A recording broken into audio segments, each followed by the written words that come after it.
Hello विद्यार्थियों, मैं doctor Sumeer Singh Bairwa, government college Rajgarh Alwar, सहायक आचार्य संस्कृत। मैंने कल जो आपको बताया था वह छंद शास्त्र के बारे में बताया था और उसमें छंद किसे कहते हैं, छंद कितने प्रकार के होते हैं, छंद को किस प्रकार से पहचाना जाता है, छंद के कुछ नियम भी मैंने आपको बताए थे, उनकी मात्राओं का वर्णन किया था तथा गण किस प्रकार से बनाए जाते हैं उनका भी मैंने आपके सामने वर्णन किया गया था। यदि आपने वो नियम, मात्रा, गण चिन्ह यदि ढंग से याद कर लिए होंगे तो निश्चित रूप से ही आपके छंद अच्छी तरह से समझ में आएगा। तो आज मैं जो छंद शास्त्र है वो छंद आपके सिलेबस में कौन कौन से हैं उन छंदों का वर्णन करने जा रहा हूं।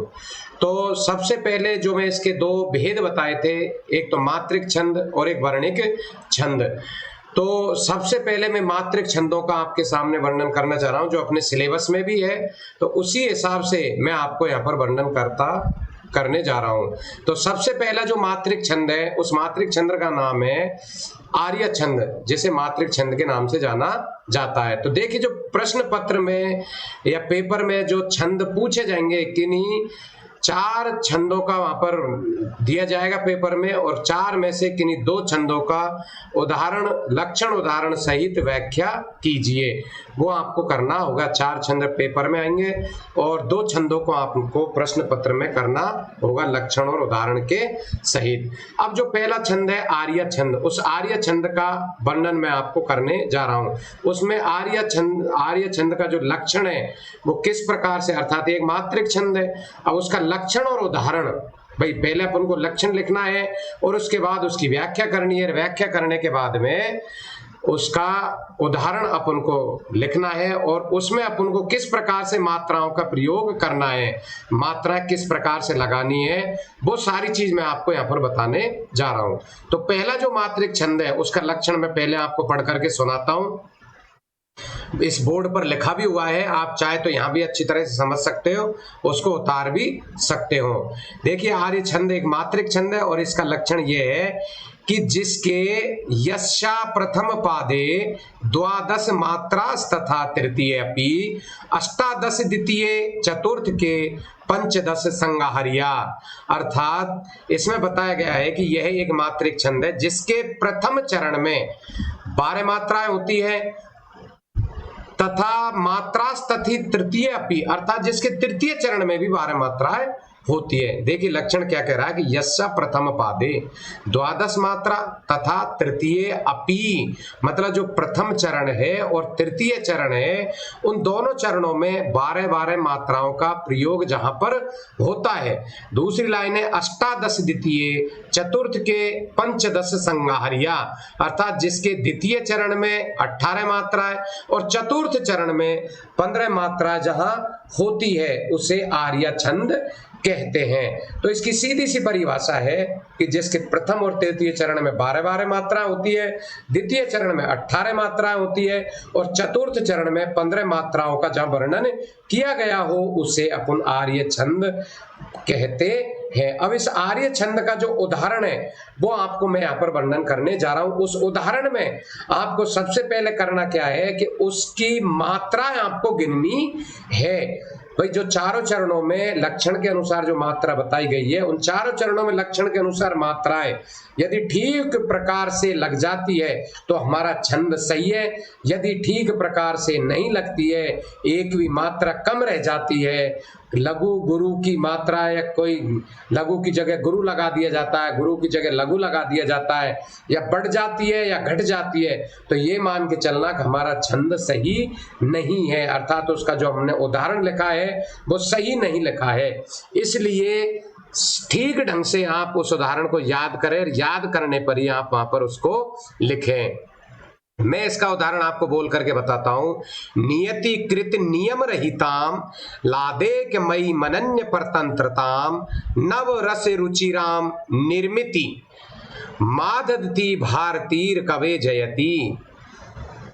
अर्थात कहने का मतलब ये है कि जिसके प्रथम चरण में, अब देखिए आपको यहाँ पर सिर्फ मात्रा लगानी है भाई। यदि ह्रस्व वर्ण है तो लघु मात्रा लगा दो, दीर्घ वर्ण है तो गुरु की मात्रा लगा दो। तो जैसे नियति, सब में ह्रस्व वर्ण है, कृत भी ह्रस्व वर्ण है, नियम में भी ह्रस्व वर्ण है, र, ही और ताम, ताम एक यहाँ पर गुरु वर्ण आया है। तो इन सब के अंदर तो आपको लगानी है लघु वर्ण की मात्रा। अंतिम जो गुरु वर्ण है ता, उसके अंदर आपको दीर्घ वर्ण जो है उसमें गुरु वर्ण की आपको मात्राएं लगानी है। उसी प्रकार द्वितीय चरण है, द्वितीय चरण में 18 मात्रा है। अब वो 18 मात्रा है, जैसे ला, लादेक मई मनन्य परतंत्रताम, तो देखो गुरु वर्ण पहले से दिया हुआ है, दे के ऊपर ई की मात्रा है तो वो भी गुरु वर्ण है। फिर क म ई, क और में लघु वर्ण लगेगा, ये में बड़ी की मात्रा लगी तो वो गुरु दीर्घ वर्ण है तो वहां पर गुरु वर्ण लगेगा। तो इस प्रकार से अपन को एक एक मात्राएं उन अक्षरों के साथ में जिस प्रकार का अक्षर है उस अक्षरों के अनुसार हमको वो मात्राओं का प्रयोग करना होगा। तो इस प्रकार से इसका पहला उदाहरण है। इसका दूसरा उदाहरण भी मैं आपको बताना चाह रहा हूं। देखिए कि जो दूसरा उदाहरण है वो अभिज्ञान शाकुंतलम का ही उदाहरण है एक तरह से।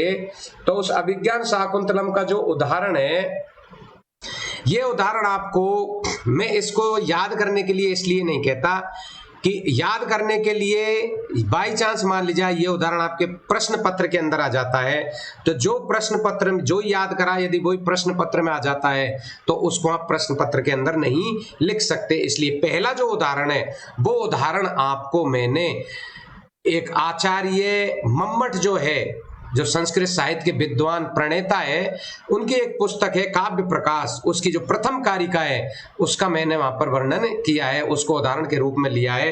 तो यदि परीक्षा की दृष्टि से आपको याद करना है तो इसका पहला उदाहरण याद करें, और मात्रा लगाना सीखना है तो किस प्रकार से सीखना है, तो दूसरे जो उदाहरण है उसमें भी हम मात्रा लगा करके और सीख सकते हैं। तो इस प्रकार यह इसका एक जो मात्रिक छंद है, इस मात्रिक छंद का पहला उदाहरण मैंने आपको यहाँ पर प्रस्तुत कर दिया है। अब मैं जो दूसरा उदाहरण है, क्या नाम है, सॉरी, दूसरा उदाहरण मैंने आपको बता दिया। अब जो मात्रिक छंद है वो दूसरा छंद कौन सा है वो उसका वर्णन मैं आपके सामने करने जा रहा हूं। तो देखिए मात्रिक छंद में जो द्वितीय दूसरा जो छंद आता है उस छंद का नाम है अनुष्टुप छंद, जिसको आप अच्छी तरह से देख सकते हैं।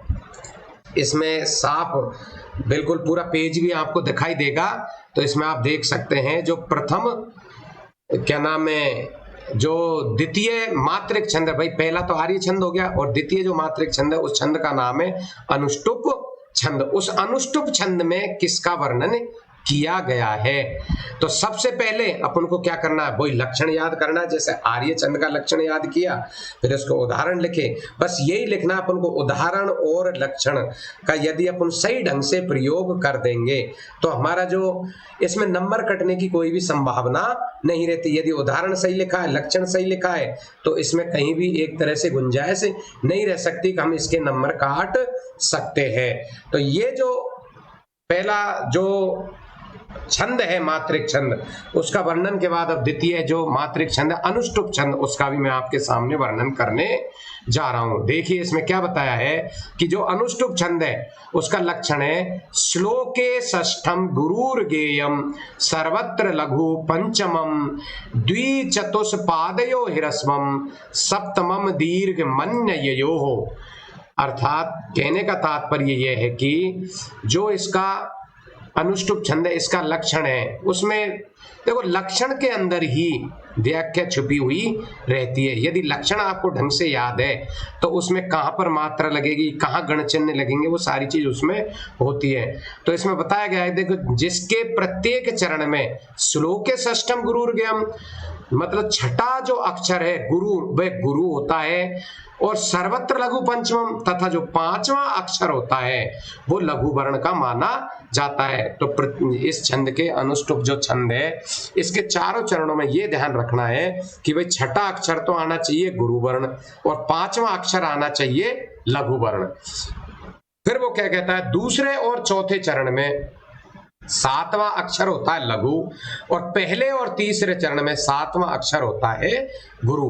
तो ये जो लक्षण में आपको बताए गए हैं, उस लक्षणों के अनुसार आपको एक तरह से जो उदाहरण है, उस उदाहरण में आपको मात्राएं लगानी है। अब देख, आप इसमें चाहे गिन सकते हैं भाई, छठा अक्षर आपको गिनना है और छठे के बाद पांचवा गिनना है। तो बागर था, 5 हो गए, छठा हो गया से, और आधा में और उसमें जुड़ जाएगा, तो उसमें पहले से ही बता रखा है कि छठा अक्षर गुरु होना चाहिए और पांचवा अक्षर लघु होना चाहिए। तो सारे चरणों में ये एक तरह से छठा अक्षर गुरु और पांचवा अक्षर लघु, पांचवा अक्षर गुरु, छठा अक्षर लघु होना चाहिए। उसी प्रकार द्वितीय चौथे चरण में सातवां अक्षर तो लघु होना चाहिए और पहले और तीसरे चरण में सातवां अक्षर गुरु वर्ण होता है। वहां पर अनुष्टुप छंद का प्रयोग किया गया है। ये जो है महाकवि कालिदास की जो पुस्तक है, उसमें से इसको लिया गया है। भागर्था विसंप्रक्तौ भागर्थम प्रतिपत्तये जगतः पितरो वंदे पार्वती परमेश्वरौ। तो ये अलग किताब का उदाहरण है। तो इसमें भाई अभिज्ञान शाकुंतलम का ये उदाहरण नहीं है, तो आपको याद करने में भी कोई आपत्ति नहीं होनी चाहिए। परीक्षा की दृष्टि से इसको याद किया जा सकता है। दूसरा जो उदाहरण है इसी का, उस दूसरे उदाहरण का मैं आपके सामने वर्णन करने जा रहा हूं। इस दूसरे उदाहरण में आपको क्या बताया गया है, तो वो चीज आप देखिए।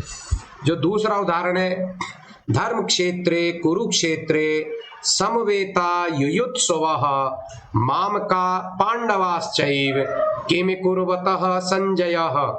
कहने का तात्पर्य है कि जो प्रथम उदाहरण था उसमें अपन ने मात्राएं लगा दी। द्वितीय जो उदाहरण है वो है धर्म क्षेत्र कुरुक्षेत्र, इसमें भी वही पांचवा अक्षर लघु, छठा अक्षर गुरु, सभी में इस प्रकार से आपको लगाना है। फिर सातवां अक्षर गुरु, क्या नाम है, गुरु, और तीसरे और चौथे में सातवां अक्षर लघु होता है। तो इस प्रकार से आपको ये मात्राएं लगानी है। धर्म क्षेत्र, देखो इसमें बताया गया है कि धर्म क्षेत्र कुरुक्षेत्र, ये श्रीमद् भगवद गीता का ये उदाहरण से है, जो वहां से इसको लिया गया है कि धर्म क्षेत्र कुरुक्षेत्र समवेता युयुत्सव। होता क्या है कि आप इस उदाहरण बताया गया है कि जब कौरव और पांडवों का कुरुक्षेत्र में युद्ध प्रारंभ हो चुका था, तो जो हस्तिनापुर के राजा थे, कौन, धृतराष्ट्र, वह धृतराष्ट्र के साथ में जो संजय नामक जो व्यक्ति था, जिसके पास अलौकिक दिव्य दृष्टि थी, उस अलौकिक दिव्य दृष्टि के माध्यम से वो हस्तिनापुर में बैठा बैठा ही कुरुक्षेत्र में इस समय क्या हो रहा है, वहां किस प्रकार की प्रतिक्रिया चल रही है, उसका आंखों देखा हाल वो संजय वहां पर बताना चाह रहा है। तो धृतराष्ट्र है वो संजय से कह रहा है कि हे संजय, आप ये बताओ कि धर्म क्षेत्र और कुरुक्षेत्र, जो कुरुक्षेत्र में जिसमें धर्म के लिए युद्ध लड़ा जा रहा है, समवेता युयुत्सव है, मां एक से एक अनेक योद्धा समान रूप से एकत्रित हुए हैं, उसमें माम का, मेरे और पांडवास से, माम का मेरे और पांडव जो एकत्रित हुए हैं, किम कुर्वते संजय, इस समय वो वहां पर क्या कर रहे हैं, ये मेरे को आप देख करके बताइए। तो ये एक तरह से, एक तो अपन को इसकी व्याख्या वैसे नहीं करनी है, अपन को सिर्फ इसमें मात्राओं का प्रयोग यहाँ पर करना है।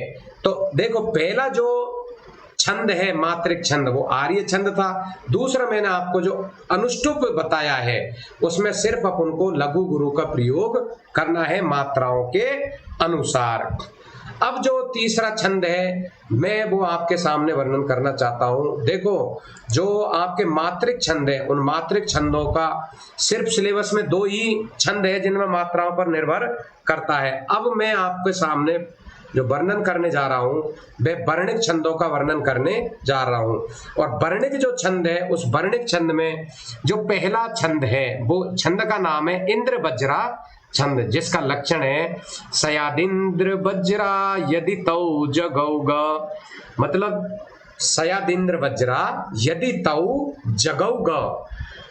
देखिए कि यदि आपने लक्षण को ठीक तरह से समझ लिया, तो उस लक्षण के अंदर ही आपको व्याख्या मिल जाएगी, उसी में आपको पता चल जाएगा कि इसमें कौन कौन से गणों का प्रयोग अपन को उदाहरण में करना है। देखो, यदि तऊ जगऊ ग, तऊ तऊ का मतलब होता है तगण, तो वो कितने हैं? दो, तो तगण होने चाहिए।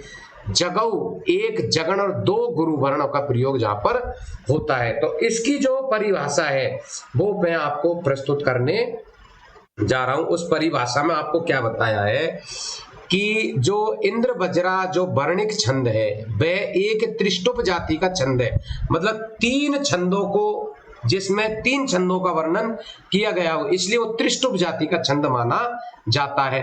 और जिसके प्रत्येक चरण में 11-11 वर्ण होते हैं, चाहे उसके चारों चरण हैं, हर चरण के अंदर अपन को 11-11 वर्ण अर्थात 11 अक्षर गिनने होंगे, ना तो कम ना ज्यादा। यदि ज्यादा और कम रहते हैं तो ये सोच लो कि इंद्र वज्रा नामक छंद नहीं है। जब 11-11 वर्णों की गिनती हमारी हो जाती है, उसके बाद हमको प्रत्येक चरण में गण आपको लगाने होंगे, गण चिन्ह एक तरह से लगाने होंगे, जब ही जाकर के हम पता लगा सकते हैं कि इसमें इंद्र वज्रा है या उपेंद्र वज्रा है या किस प्रकार का छंद का प्रयोग किया गया है। तो जो लक्षण है उस लक्षण के अनुसार अपन को गण चिन्हों का प्रयोग करना है। तो पहला इसका जो उदाहरण है, भाई सीधी सी बात है, अपन को जहां पर दो तगण, एक जगण और दो गुरु वर्ण होंगे और 11 वर्ण श्लोक के अंदर होंगे, तो वह इंद्र वज्रा छंद कहलाएगा।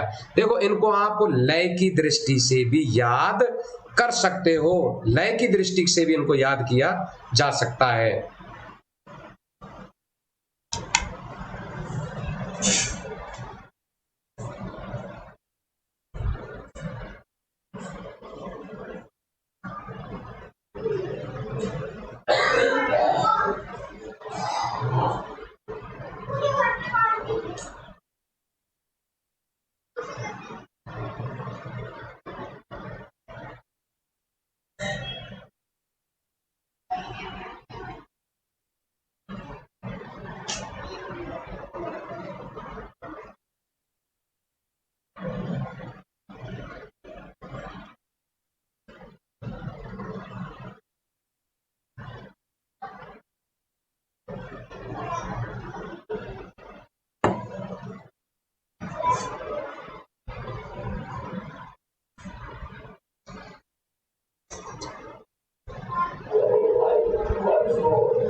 तो देखिए, मैंने बताया था कि इनको लय की दृष्टि से भी एक तरह से याद किया जा सकता है, तो अच्छी तरह याद होंगे।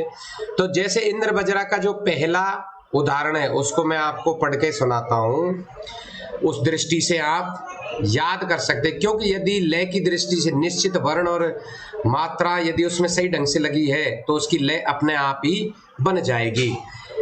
जैसे इसका उदाहरण है, सानंद मानंद बने बसंतम, आनंद कंदहत पाप वृंदम, वाराणसी नाथ मनाथ नाथम, श्री विश्वनाथम शरणम प्रपद्ये। तो इस प्रकार से यदि अपन इसको उच्चारण के माध्यम से याद करें तो हो सके अपन को अच्छी तरह से याद हो जाएगा। तो ऐसे भी इनको याद किया जा सकता है। अब इसमें क्या है, जो मैंने बताया उसी अनुसार आपको गण चिन्हों का प्रयोग करना है। जैसे दो तगण, तगण का सूत्र बता रखा है कि ताराज ताराज जद रोगे, तो उनकी मात्रा जहां जहां पर भी लगेगी तो वो तगण तगण हो जाएंगे। तो इसमें देखो, तगण में सानंद, मानंद में भी तगण है, फिर बने बसंतम एक जगण और दो गुरु वर्णों का प्रयोग हुआ है। तो इस प्रकार से जो ये मैंने गण चिन्ह आपको यहाँ पर लगा रखे, इनकी दृष्टि से आप देख सकते हैं कि भाई किस अक्षर पर लघु लगा है, किस पर गुरु लगा है। फिर तीन गणों का, तीन अक्षरों का मैंने एक जोड़ा बना दिया है और उस जोड़े के अनुसार आप उसमें गण चिन्ह देख सकते हैं। उनके ऊपर नाम भी लिख रखा है, जैसे तगण है, जगण और दो गुरु वर्ण है। तो ये इंद्र वज्रा का पहला उदाहरण है। दूसरा उदाहरण जो है वो मैंने अभिज्ञान शाकुंतलम से लिया है, जो आपको एक तरह से उसमें सीखना है कि उसमें किसका वर्णन किया गया है। तो देखिए दूसरा जो उदाहरण है इसका वो क्या है, अर्थो ही कन्या परकीय एव, अर्थो ही कन्या परकीय एव तामद्य संप्रेष्य परिग्रहीतो, तामद्य संप्रेष्य परिग्रहीतो जातो ममायम विशद प्रकामम प्रत्यार्पित न्यासः इवांतरात्मा। अर्थात महाकवि कालिदास की जो अपनी पुस्तक है नाटक अभिज्ञान शाकुंतलम, उसी में से इसको कि अर्थो ही कन्या परकीय एव, जो कन्या है वो तो एक पराया धन है, तामद्य सब ये तो किसी की धरोहर है जो कि हमने एक रखी हुई है, वो जो आएगा रोज उसको लेकर के चला जाएगा। जब अपन नाटक पढ़ेंगे विज्ञान शाकुंतलम अच्छी तरह से आपको वर्णन इसका किया जाएगा। तो देखिए आपको सिर्फ गण चिन्ह यहाँ पर सीखने हैं, तो उस दृष्टि से मैंने इसका उदाहरण यहाँ पर लिया है। वो दो तगण एक जगण और दो गुरु वर्णों का प्रयोग यहाँ पर होना चाहिए।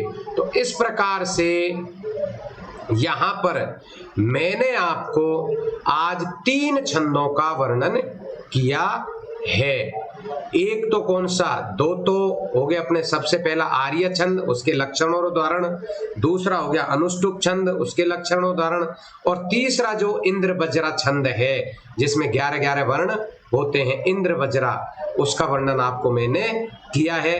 आप इनको समझना, मैं आपको इसके जो नोट्स है यदि इसमें आपको नहीं दिख पाते हैं तो आपको मैं वहां भी व्हाट्सएप पे भी इनको आपको प्रस्तुत कर दूंगा, वहां से भी आप उतार सकते हैं। लेकिन मैं फिर से आपसे कह रहा हूं कि जब तक अपन इन छंदों के मैंने जो नियम लिखाए हैं, भाई गण किस प्रकार से बनाने हैं, संयुक्त वर्ण होता है तो हमको क्या करना है, विसर्ग युक्त वर्ण होता है तो क्या करना है, भाई लघु लगेगा या गुरु लगेगा, संयुक्त पे लघु लगेगा या गुरु लगेगा, इस चीज को यदि आप ठीक ढंग से समझ जाएंगे तो निश्चित रूप से आपके चाहे किसी भी प्रकार का उदाहरण आपके सामने आ जाए, किसी भी पुस्तक का उदाहरण आपके सामने आ जाए, आप निश्चित रूप से उसको सीख ही लेंगे। अब आगे मैं आप आज 3 छंद मैंने आपके बता दिया, आप इनको याद करना। आगे फिर अगला जो वीडियो में जारी करूंगा उसमें अगले 3 छंद वापस मैं आपको बताऊंगा। धन्यवाद।